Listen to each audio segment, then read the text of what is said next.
चलिए, तो next topic है आपका कोनेइस थ्योरम का। ये एक एप्लीकेशन है इक्वेशन ऑफ सर्कुलर आर्क। तो मान लीजिए आपके पास ये लिख दिया argument of z minus z1 upon z minus z2 is equal to कुछ भी एक नंबर लिख दिया से π/4। तो अब आप इसको कैसे इंटरप्रेट करोगे? तो आप ध्यान से देखो इसको कैसे इंटरप्रेट करोगे। मान लीजिए ये z1 है, ये z2 है, ठीक।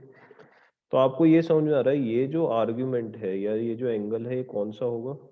अगर ये z है कहीं पे, ठीक है, अगर ये कहीं पे z है तो आप क्या कह रहे हो? What is above? अबव में होता है वेर यू रीच, ऊपर में क्या होता है? Where you reach. This must be reaching point and this must be starting point. तो आप बोल रहे हो कि this is where I reach, sorry हाँ, z minus z1 and this is where I start, ठीक है। अगर मैं यहां से यहां जाता हूं तो मैं क्लॉकवाइज चलूंगा। इसका मतलब अगर z इधर हुआ तो ये एंगल प्लस में नहीं आ सकता, ठीक। क्यों? क्योंकि क्लॉकवाइज है, this implies angle must be negative. क्योंकि क्लॉकवाइज है इसलिए एंगल कैसा होना चाहिए? नेगेटिव होना चाहिए। तो इसलिए हम दूसरा केस देखते हैं कि भाई अगर से ये z1 है, ये z2 है और z इधर की तरफ होता, ठीक, तो आप बोल सकते थे z minus z1 is this, z minus z2 is this, ठीक। आप यहां पहुंचे और यहां से चले हैं, this is where you reach, this is where you start. तो अब आपका जो ये एंगल है ये π/4 हो सकता है प्लस। क्यों? क्योंकि ये कैसा है? Anti clock movement, anti clock.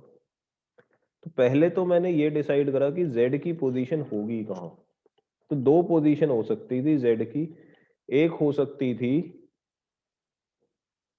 कि भाई या तो z होता ये जो लाइन ज्वाइनिंग z1 z2 है इसके ऊपर या फिर इसके नीचे। तो हमेशा यही होगा, z1 z2 को ज्वाइन करने वाली लाइन के इधर की तरफ या इधर की तरफ, आइदर ऑन दिस साइड और ऑन दिस साइड। हमने देखा इधर वाली साइड में नहीं हो सकता, तो इधर वाली साइड पे होगा, ठीक है। अब बात आती है कि भाई ये π/4 है फिक्स, ये π/4 है फिक्स। तो इससे हम क्या बोल सकते हैं? हम ये बोल सकते हैं, देखो अगर मैं सर्कल याद करूं तो हमें ये पता है कि अगर कोई एक सर्कल है तो इस पे जो सरकमफेरेंस पे एंगल होता है वो हर जगह सेम होता है, वो हर जगह सेम होता है। If this is theta, this is theta, तो angle subtended by a chord on the circumference is constant in the same segment. और अगर मैं उल्टे सेगमेंट में आ जाता, इधर आ जाता, तो ये कितना हो जाता? 180 माइनस थीटा, ठीक। तो मुझे ये प्रॉपर्टी याद है, मुझे ये समझ में आ रहा है कि z इधर लाई करेगा और ये एंगल हमेशा π/4 है। इसका मतलब z must lie on a circular, z must lie on a circular arc.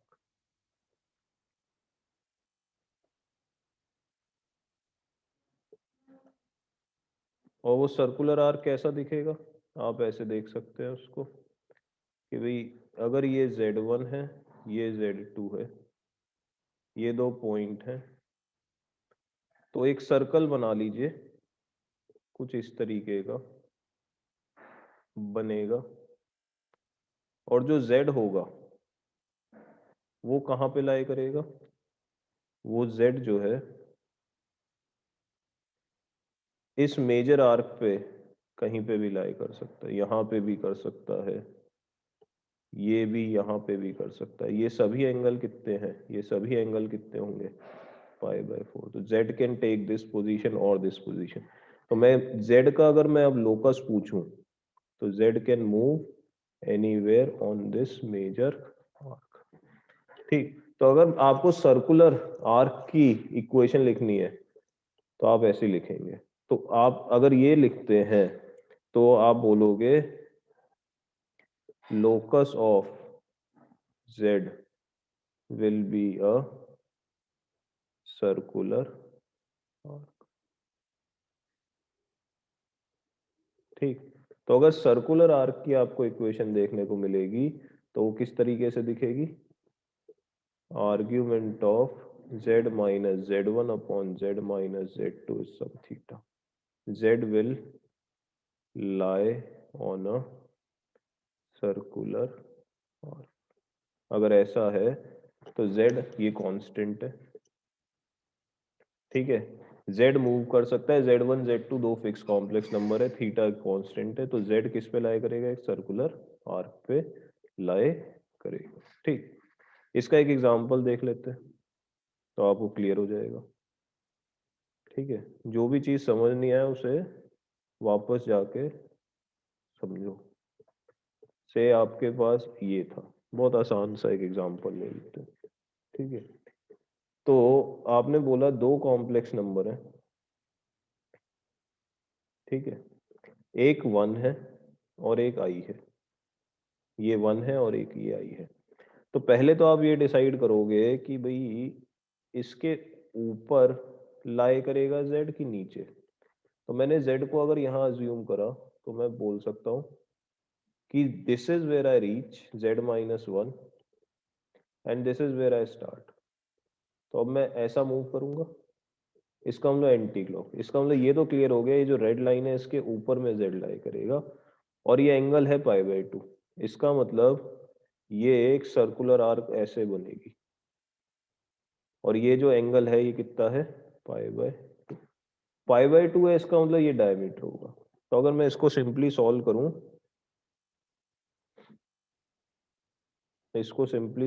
तो ये ऐसा हो गया कि this is your 1, this is your I, this is the diameter of a circular arc, diameter of the circular arc.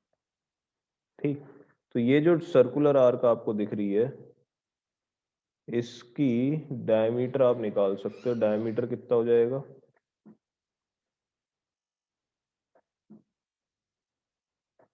Diameter हो जाएगा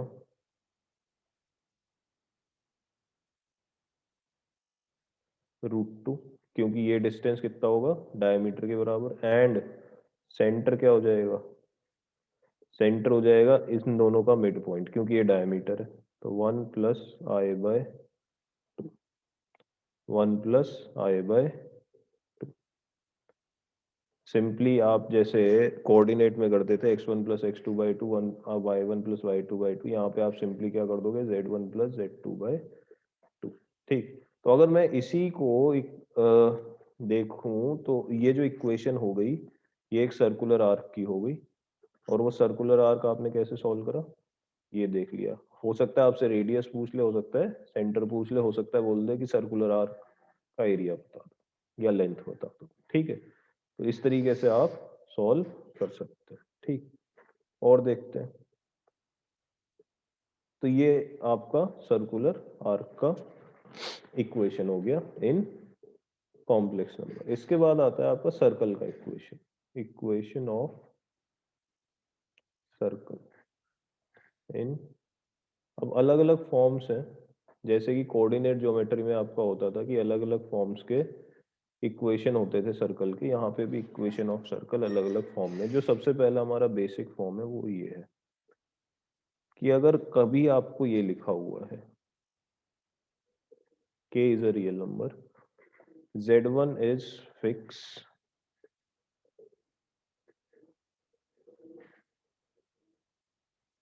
then z will move on a circle with center at z1। ठीक, ये simply क्या लिखा हुआ है, z और z1 के बीच का distance. Mod of z minus z1 किसको डिनोट करता है, z और z1 के बीच के डिस्टेंस। ये कांस्टेंट है। अच्छा ये पॉजिटिव होना चाहिए या जीरो, जीरो होगा तो जीरो रेडियस का सर्कल, और अगर जीरो रेडियस का सर्कल नहीं है तो it has to be a positive value.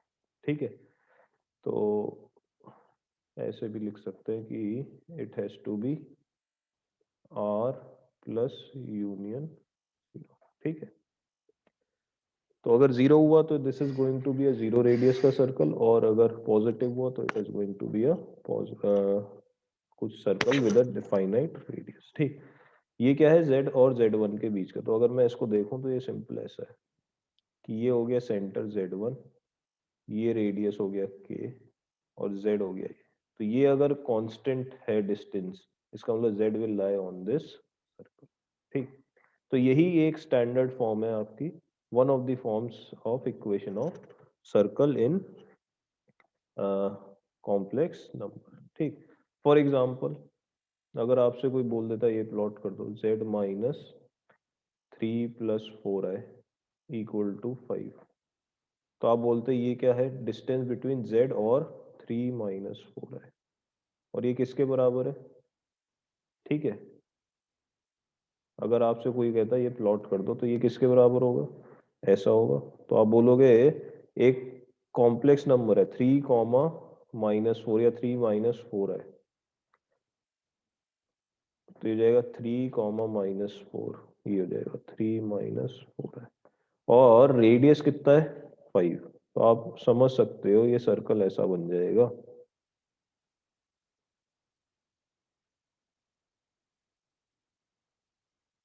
कुछ इस तरीके। ठीक है, क्यों, क्योंकि ये डिस्टेंस जो है आपका 5 है, फिर बाई चांस है कि it is passing through origin. ठीक, तो ये बहुत सिंपल, सबसे सिंपल आपका एक तरीके से फॉर्म है सर्कल की इक्वेशन लिखने के लिए। ठीक, अब इससे पहले जो एक कॉन्सेप्ट किया था, जो ये कॉन्सेप्ट किया, इससे मिक्स का एक क्वेश्चन देखते हैं भाई किस तरीके के क्वेश्चन आ सकते हैं। ठीक है, तो क्वेश्चन कुछ इस तरीके का है। तो एक क्वेश्चन कुछ इस तरीके का है कि भाई z1 और z2 दो कॉम्प्लेक्स नंबर है, और z is a complex number such that ये जो एम्पलीट्यूड है इस कॉम्प्लेक्स नंबर का, ये पाई/4 है। तो आपको दिख रहा है ये अभी हमने जो पहले वाला सर्कुलर आर्क का डेफिनेशन पढ़ा था वो है। तो आपको प्रूव करना है कि ये जो होगा ये 3√2। इसका मतलब ये कौन सा है, ये आपका अभी जो सेकंड डेफिनेशन पढ़ी हमने सर्कल की, पहली सर्कुलर आर्क थी, ये दूसरा है कंप्लीट सर्कल, तो उसको सेटिस्फाई कर रहा होगा। z जहां पे भी ये है, इसका मतलब कहीं ना कहीं मुझे हिंट मिल रहा है कि अगर ये सेटिस्फाई हो रहा है और ये भी सेटिस्फाई हो रहा है z से, तो इसका मतलब यही सर्कुलर आर्क की इक्वेशन इस फॉर्मेट में लिख दी गई है। ये पूरा सर्कल है, ये एक पार्ट ऑफ दैट सर्कल होना चाहिए। तो मैं इसको देखता हूँ क्या हुआ है। तो सबसे पहले तो मैं इस ऊपर वाली डेफिनेशन को प्लॉट करता हूँ। तो मुझे पता है z1 इज 10+6 है, इसका मतलब यहाँ पे होगा, और z2 4+6 है। तो बाई चांस जो एक नंबर्स है वो कन्वीनियंट है, पैरेलल टू रियल एक्सिस आ रहे हैं। अब z है वो यहाँ पे हो सकता था, तो अब आप बोलते अगर यहाँ होता तो आप कहाँ रीच कर रहे हो, z-z1 पे, you are reaching z-z1, you starting है। इसका मतलब ये तो क्लियर हो गया कि जो पॉइंट z है वो इधर ऊपर में आएगा। ठीक है, क्यों आएगा ये आपको समझ में अब आता है, क्योंकि ये एंटी क्लॉकवाइज मूवमेंट है, ये पॉजिटिव एंगल है, इसका मतलब इधर की तरफ आर्क बन रही होगी। तो अगर मैं इसको ड्रॉ करूं तो ये आर्क कुछ इस तरीके की होगी, और ये मेजर आर्क होगी। ठीक है, और अगर मैं इस सर्कल का बाकी पोर्शन कंप्लीट करता हूँ तो ये माइनर आर्क इस तरीके की होती है। इसका मतलब यहाँ पे कहीं सेंटर ऑफ द सर्कल लाई करे। तो अगर मैं अपने सिंपल कोऑर्डिनेट ज्योमेट्री की तरीके से इसका सेंटर और रेडियस निकालूं तो मेरे को ये समझ में आ जाएगा कि क्या ये इसको सेटिस्फाई करेगा। ठीक, तो बेसिकली इसमें क्या है, ये सेंटर होना चाहिए, ये रेडियस। तो मैं इस सर्कुलर आर्क का सेंटर और रेडियस निकालना चाह रहा हूँ। तो मैं क्या करूंगा, मैं बोलूंगा कि भाई ये कॉर्ड है, ये यहाँ पे π/4 सबटेंड करता है, इसका मतलब यहाँ पे कितना करेगा π/2, ये सेंटर है तो ये हो गया π/2। ठीक, और ये समझ में आ रहा है कि भाई अगर मैं परपेंडिकुलर बाइसेक्टर डाल दूं Z1 Z2 का, Z1 और Z2 का परपेंडिकुलर बाइसेक्टर खींच दूं तो वो सेंटर ऑफ द सर्कल से पास करेगा। तो मुझे सेंटर ऑफ द सर्कल के लिए अगर मैं देखूं mid point of Z1 and Z2, तो it is going to be Z1 plus Z2/2, that is, इन दोनों को ऐड कर देते हैं तो 14 + 12 आए, दैट इज 7 + 6 आए। ठीक, तो मुझे एक बात समझ में आ गया कि ये जो है ये 7 + 6 आए है। इसका मतलब अगर मैं सिंपल कोऑर्डिनेट ज्योमेट्री में बात करूं तो x की वैल्यू है ये और y की वैल्यू है ये। इसका मतलब ये जो सेंटर है, मुझे समझ में आ गया, सेंटर का जो x कोऑर्डिनेट होगा वो 7 होगा, सेंटर का जो x कोऑर्डिनेट होगा वो 7 होगा, क्योंकि इसके जितना ही होना चाहिए। अब बात आती है कि सेंटर का y कोऑर्डिनेट कैसे निकालें। तो मुझे ये रेडियस पता है, अभी नहीं पता। ठीक है, मुझे ये एंगल पता है कि ये 90 है। इसका मतलब अगर ये परपेंडिकुलर बाइसेक्टर है तो इसको आधा आधा डिवाइड कर रहा होगा, इसका मतलब ये π/4 होगा। तो मैं इधर बना लेता हूँ डायग्राम, तो ये कुछ ऐसा है, ये कुछ ऐसा है, परपेंडिकुलर बाइसेक्टर डाला गया तो ये और ये दोनों ही कितने हो गए 45 डिग्री। ठीक, ये 45 डिग्रीज है। अच्छा, ये डिस्टेंस आप निकाल सकते हैं। ठीक, ये पूरा डिस्टेंस कितना है, ये है आपका 10 + 6 है और ये है 4 + 6 है। इसका मतलब मुझे ये क्लियर हो गया कि ये जो डिस्टेंस होगा ये पूरा है 6, तो ये हो गया 3, तो ये हो गया 3 और ये भी हो गया 3। ठीक, ये 45 है, ये 90 है, तो ये भी 45 होगा। इसका मतलब आइसोसेलेस ट्राइंगल है, इसका मतलब ये भी 3 हो गया। इसका मतलब ये जो पॉइंट है, ये जो पॉइंट है इससे सेंटर का ये जो हाइट है ये भी 3 हो गया। तो अगर मैं y कोऑर्डिनेट पूछूं सेंटर का तो मुझे पता है कि इसमें 3 ऐड कर दो, तो cy क्या हो जाएगा 6 + 3, 6 तो इसकी वजह से +3। तो इसका मतलब सेंटर का जो कॉम्प्लेक्स नंबर होगा, अगर मैं कॉम्प्लेक्स फॉर्म में बोलूं तो ये जाएगा 7 + 9। जो सेंटर का कोऑर्डिनेट होगा कॉम्प्लेक्स फॉर्म में वो क्या हो जाएगा 7 + 9 है। अब बात आती है रेडियस की। रेडियस क्या है, ये लेंथ, आप देख सकते हो रेडियस क्या है, ये लेंथ। ठीक, तो अगर आपके पास ये 3 है, ये 3 है, तो रेडियस कितना हो जाएगा 3√2। ठीक, पाइथागोरस से ये 3 तो ये 3√2। इसका मतलब z will lie on this major arc, ये जो रेड पोर्शन है of a circle whose center is at here और रेडियस इज 3√2। रेडियस कितना है 3√2। तो आप कह रहे हो कि ये जो है ये एक मेजर आर्क पे लाई करेगा, किसके, उस सर्कल के जिसका सेंटर है 7 + 9 है और रेडियस है 3√2।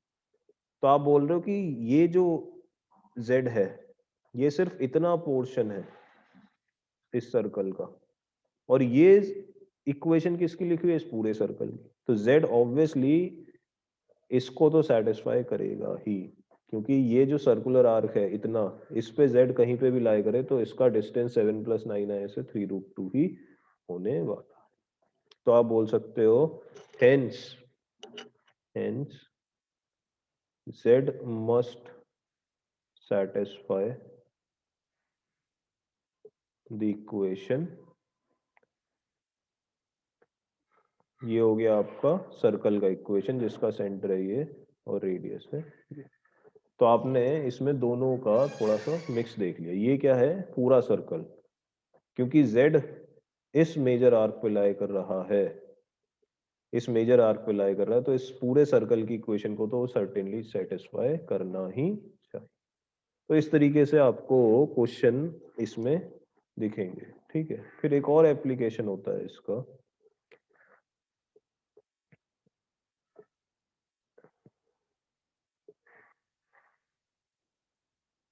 ये जो आपका इक्वेशन था इस तरीके का, इसका और एक एप्लीकेशन होता है। वो एप्लीकेशन किस तरीके का ये देखते हैं, एक क्वेश्चन देख लेते हैं।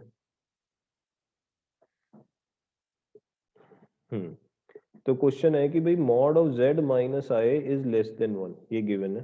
z इज सच दैट, इसको सेटिस्फाई करता है। Then show that this is true. ठीक, तो पहले तो आप इसको इंटरप्रेट करो कि जो गिवन है वो क्या है। तो आप कह रहे हो आई कहाँ होगा, ये रहा। इसका z कहाँ लाए कर सकता है, ये देखते हैं। अब आप बोलोगे कि भाई z लाए कर सकता है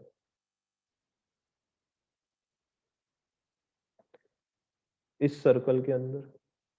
आई से z का जो डिस्टेंस है वो 1 से कम है, तो ये 1 हो गया, ये हो जाएगा आपका 2i। ठीक है, इसका मतलब z can lie anywhere inside this circle. z can lie inside the circle.